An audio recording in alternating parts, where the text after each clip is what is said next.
আমার পুরো পরিবার বামপন্থী ছিল, কিন্তু আমি কোনোদিন বামপন্থাকে সমর্থন করিনি। সিপিআইএম আগাগোড়াই মারপিটের রাজনীতি করে আসছে।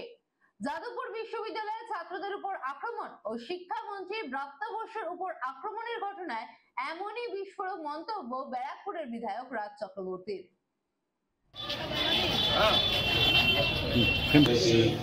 রাজ চক্রবর্তী মহাশয়কে উত্তরীয় পরিবেশ সম্পাদনা দেওয়ার জন্য আমি জোরে হাততালি হয়ে যাই। সাথে ফুলের তোড়া দিয়ে সম্পাদনা দেবেন আমাদের প্রধান।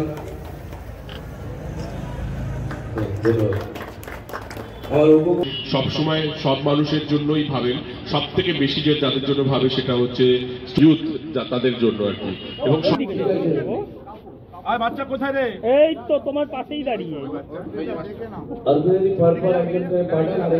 সাইকেল নিয়ে বেরিয়ে যাবেন।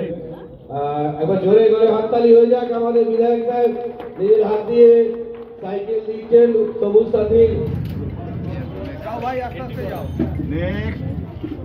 বাংলার স্বাদে বাঙালির সেবায় মা বাসন্তী হোটেল অ্যান্ড রেস্টুরেন্ট, ঠিকানা পোক্তাপুল, নারায়ণগড়, পশ্চিম মেদিনীপুর। আমাদের এখানে সকাল, বিকাল, দুপুর এবং রাত্রিকালীন আহারের সুব্যবস্থা রয়েছে। সুলভ মূল্যে আহারের একটাই ঠিকানা মা বাসন্তী হোটেল অ্যান্ড রেস্টুরেন্ট। আমাদের এখানে সমস্ত ধরনের খাবার অর্ডার নেওয়া হয়। প্রপ্রিয়েটর ঝন্টু গেড়ে। Mobile number 9732543245। আমি যখন পড়াশোনা করছি বা আমরা যখন রাজনীতিটা বুঝতে শিখছি, না আমি না সিপিএম এর রাজনীতিটা সবসময় এরকমই ছিল। দেখো আমাদের পরিবারের যদি একটা অংশ কিন্তু একটা সময় বামপন্থী ছিলেন, কিন্তু আমি কোনোদিন বামপন্থাকে সমর্থন করিনি একটাই কারণে। সেই সমর্থনটা একটাই কারণ ছিল, তখন কংগ্রেস ছিল, তাদেরকে ভোট দিতে দেওয়া হতো না, মারতো, বাড়ি বাড়িতে গিয়ে মারতো এবং কারোর কোনো কথা বলার। আজকে তো মাননীয় মুখ্যমন্ত্রী মমতা বন্দ্যোপাধ্যায় গণতান্ত্রিক একটা জায়গা রেখেছেন, সবার বলার অধিকার আছে। আজকে যদি যেটা যাদবপুরে ঘটেছে সেটা যদি সিপিএমের সময় হতো, আপনি বিশ্বাস করুন যে অন্য দল যদি করতো তাহলে আজকে সে রাজ্যে থাকতে পারতো না, হয়তো কোথায় থাকতো, হয়তো কি বলবো যে খালের ভেতরে থাকতে হতো। মানে ও মানে কি করতো ওরা আপনারা ভাবতে পারবেন না। আমার মনে হয় যে সিপিএমের এই ঔদ্ধত্য, সিপিএমের এই যে অহংকার, এটাই ওদেরকে জিরো করেছে এবং আরও খারাপ জায়গায় নিয়ে যাবে।